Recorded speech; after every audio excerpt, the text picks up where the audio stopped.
I did not expect Apple to make a laptop like this. The MacBook Neo feels almost out of character for the company. At first, for years you wanted a MacBook, you were usually looking at a starting price of $999 US.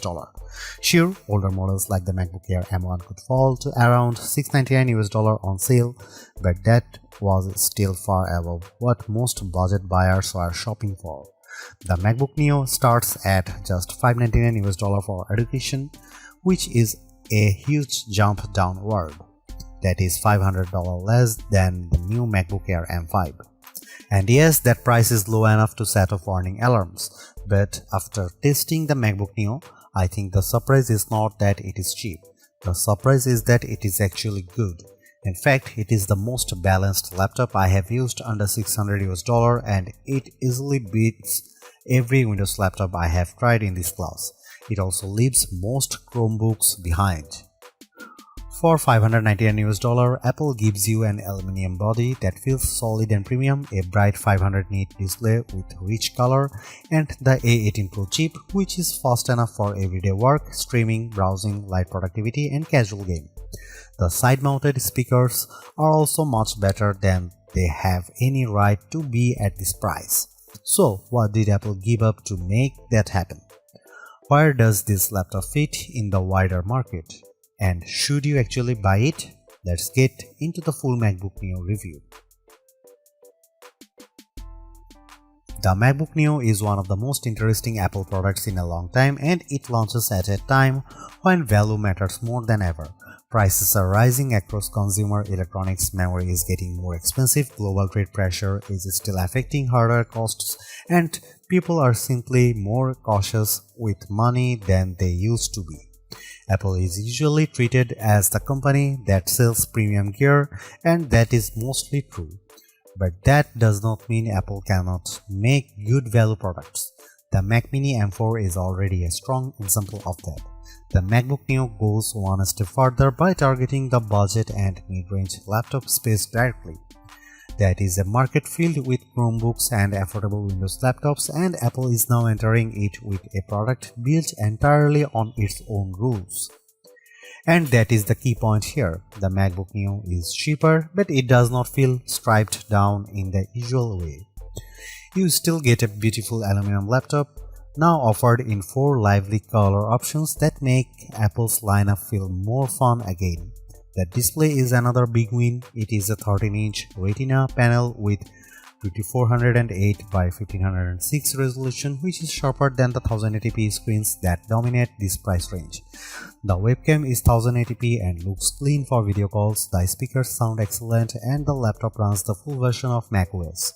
That means you are not stuck in a limited or locked down environment. You can use standard Mac apps just like you would on a more expensive Mac. The main compromise is memory. The base model has 8GB of unified memory, which is enough for everyday use, but it is not ideal for heavy multitasking. Even so, for standard schoolwork, browsing, office tasks, and light creative work, it performs well. The real story though is the price. At $599 US, the MacBook Neo is shockingly competitive. For students, the price drops to $499 US, and at that point it becomes very hard to argue against. Finding a Windows laptop or Chromebook that matches this level of build quality and display quality at that price is extremely difficult. Of course, there are trade-offs. The keyboard has no backlight, so it is not ideal in low light, and the 2 USB-C ports use older USB 3 and USB 2 technology instead of modern high-speed standards. Still, even with those compromises, Apple has made one of the strongest budget laptops available in 2026. It may not be the cheapest laptop you can buy, but it is one of the most complete. That alone makes it a serious problem for the competition.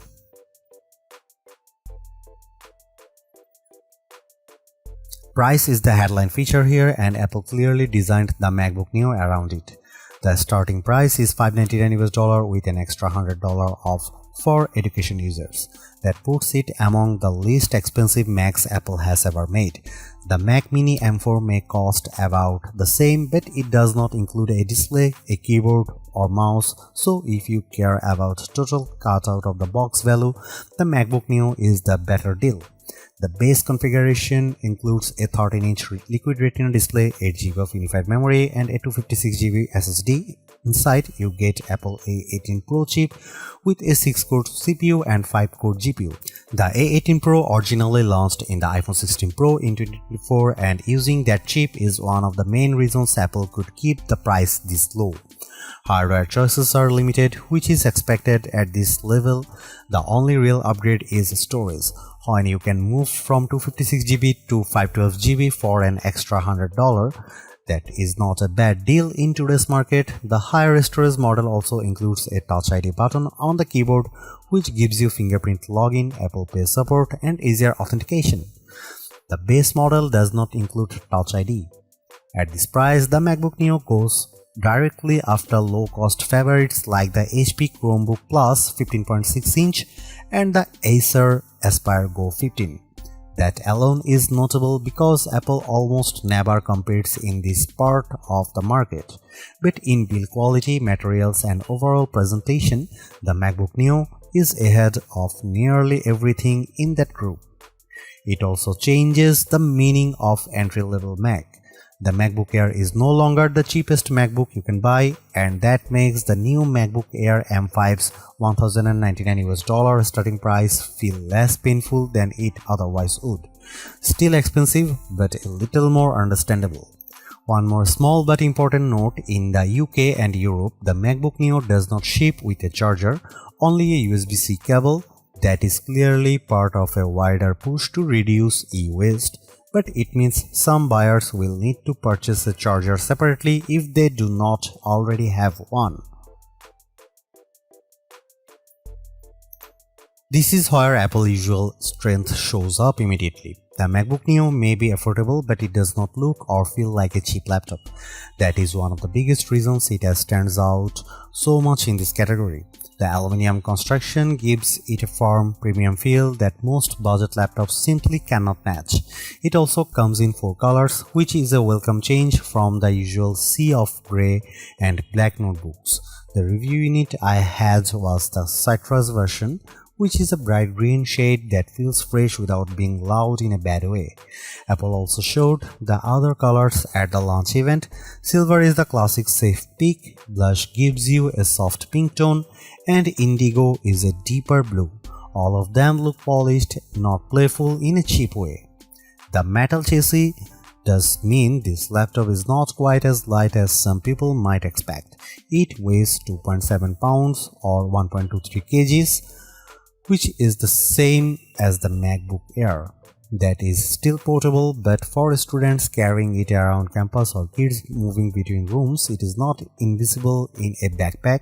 It is also a bit thicker than the Air. Apple has also colored the keyboard to match the body, which helps the whole design feel more unified. That is a small detail, but Apple does a good job with those little visual touches. One thing to know is that Touch ID is not included on the base model. If you buy the 512GB version, you get the fingerprint button on the keyboard.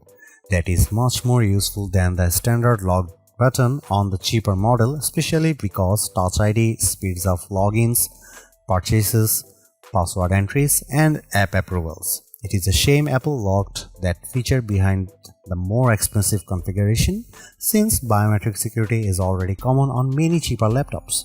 The keyboard itself is comfortable and familiar. It feels like a proper Magic Keyboard, which is good. The bad news is that it is not backlit.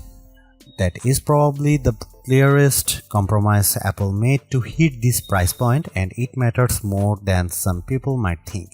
In a dim classroom, a dorm room, or a late-night study session, the missing backlight becomes annoying fast. That may not be a deal breaker, but it is definitely something buyers should know. On the left side, you get 2 USB-C ports. These are also used for charging because there is no MagSafe 3 here. At first glance, the ports look the same, but they are not. The port closer to the back uses USB 3 and tops out at 10 Gbps, which is fine for modern accessories and decent for external storage, though still far slower than the Thunderbolt 4 or Thunderbolt 5 on more expensive MacBooks. You can plug in a 4K 60Hz monitor through it, which is useful. The second USB-C port uses USB 2, which is far slower and only really suitable for basic accessories like a mouse or keyboard. That means the two ports may look identical, but they do very different jobs.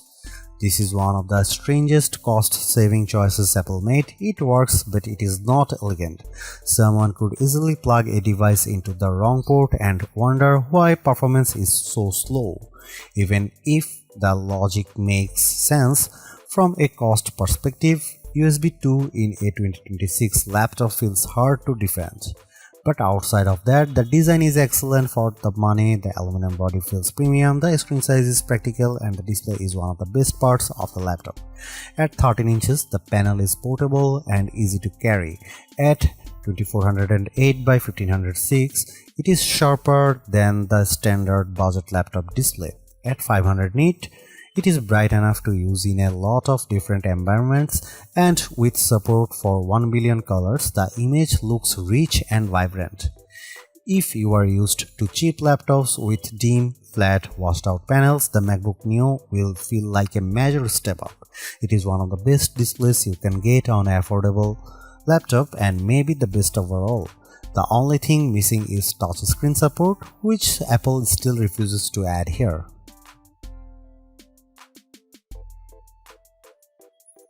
The MacBook Neo's performance story is unusual, but it makes sense once you look at the pricing. Instead of using an M series chip, Apple chose the A18 Pro, the same chip that powered the iPhone 16 Pro. On paper, that sounds strange. In practice, it is a smart cost-saving move. Apple has been building mobile chips for much longer than its computer chips, and the latest iPhone silicon is extremely capable. For a budget laptop, that may be a better approach than using a weak conventional laptop chip that struggles under normal use. Using an older iPhone chip lets Apple keep the price down while still delivering strong everyday performance. You might wonder why Apple did not simply use an older M chip like the M1. The company says the A18 Pro has a 16-core neural engine that is better suited for on-device AI work, including Apple Intelligence features inside macOS. The M1 is not as strong in that area, and the A18 also uses faster memory, so the choice is more deliberate than it first appears. Because the A18 Pro is still a 64-bit ARM chip, you are not getting some limited phone-only system here. The MacBook Neo runs full macOS, which means standard Mac apps work normally. And that matters. This is not a lockdown machine like many Chromebooks, which are limited to a narrower set of apps, or Windows 11s laptops, which are restricted in annoying ways and often push you toward Microsoft Store downloads and Edge browsing. The MacBook Neo avoids that kind of frustration completely. For everyday use, the experience is very good. macOS runs smoothly enough, and while it is not as fast as a MacBook Pro, it is still impressive for a machine this affordable. I would recommend keeping the workload light and realistic. Use built-in apps, office software, browsing, streaming, and basic creative tools, and the Neo behaves well. I tested it with GarageBand and Keynote, and both worked without issue. That is exactly the kind of software this machine is meant to handle. It can also go further. I installed Steam, which needs Rosetta on non-Intel hardware, and it ran fine. That shows how open the Neo is compared with Chromebooks and other budget systems. You are not trapped inside a limited app ecosystem. Apple's ecosystem integration is also fully intact. You can mirror your iPhone, move files between devices, share your clipboard, make calls, send messages, and use an iPad as a second display. I even tested it with the new M5 iPad Pro, which is very uneven pairing in terms of price, but the feature worked great. That is one of the best things about the MacBook Neo. It still feels like a real Mac, not a cheaper version of one. The limits are mostly about hardware. If you want heavy 3D rendering, serious video editing, or a big creative workload, this is not the right machine. It can do a lot, but it is not meant to do everything. The 8 GB of unified memory is the biggest technical concern. Unified memory is shared across the system and graphics, so once you start opening multiple apps or using more demanding workloads, it fills up quickly. During my testing with Safari, Keynote, GarageBand and a Steam download running, memory usage reached roughly 6.48 GB to 7 GB. That is very close to the ceiling. And once memory is maxed out, the system slows down. There is no upgrade path here and you cannot just add more RAM later. So the memory choice has to work for your needs from day one. For light users, it is probably enough. For heavier multitaskers, it is not. If you are planning to use the laptop for more demanding work, the MacBook Air M5 is the better choice because it starts with 16 GB of unified memory. The Neo is a good machine, but it is not built for high-pressure workloads. Gaming is possible too, though not in a high-end way. I got Cyberpunk 2077 running at a playable 30 FPS using the For This Mac preset. It was heavily reduced visually with many settings turned low or off, but the fact that a fanless $599 laptop can do that at all is genuinely impressive. It also plays iPhone and iPad games very well, which makes more sense for this hardware. Overall, the performance is strong for the money. It is good for school, web work, media and light productivity. It is flexible, quiet and more capable than most rivals, but it is still a budget machine and it should be treated like one. One more plus, it is fanless. That means silent operation, which is a big deal when you compare it with budget Windows laptops that often becomes noisy under load. Battery life is another area where the MacBook Neo does very well. Apple says you can get up to 16 hours of video streaming or up to 11 hours of wireless web browsing. Those are strong claims, especially for a laptop in this category. In testing, the MacBook Neo lasted 13.5 hours before shutting down. That is enough for a full day of work or classes without needing a charger. It is not the absolute longest lasting laptop in the market, but it is still excellent. That makes it especially appealing for students who move between classes or people who do not want to carry a charger everywhere. Charging is also fairly quick with the included 20-watt adapter unless you are in the UK or Europe where you need to bring your own charger. The MacBook Neo is the best budget laptop you can buy right now. It sits at the higher end of the budget category, but the quality gap between it and most Windows laptops or Chromebooks at the same price is hard to ignore. The MacBook Neo looks better, feels better, and performs better in daily use. The display is excellent, the speakers are unusually good, and the overall experience feels far more premium than the price suggests. What Apple really nailed here is the software side. This is not a watered-down Mac experience. You still get full Mac OS, broad app support, and the normal Apple ecosystem features that makes MacBooks so useful in the first place. Yes, there are compromises. The memory is limited, the keyboard has no backlight, and the USB-C setup is odd. But those trade-offs are easier to accept when the rest of the machine is this well executed. In the end, the MacBook Neo is exactly what a budget MacBook should be. Simple, capable, polished, and worth the money.